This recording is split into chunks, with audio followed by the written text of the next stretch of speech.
السلام عليكم. لا تنسوا الاعجاب بالفيديو والاشتراك في القناة. رسميا أعلن نادي برشلونة تعيين المدرب الألماني هانزي فليك مدربا جديدا للفريق خلفا لتشافي هرنانديز لمدة موسمين مع خيار التمديد لموسم إضافي.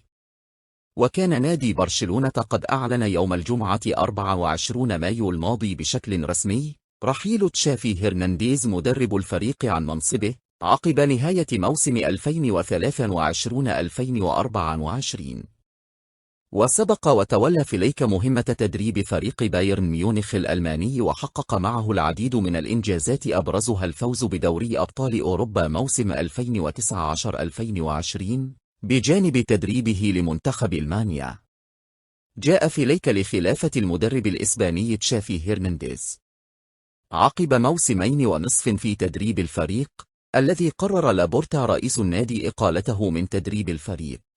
لا تنسوا الاعجاب بالفيديو والاشتراك في القناة.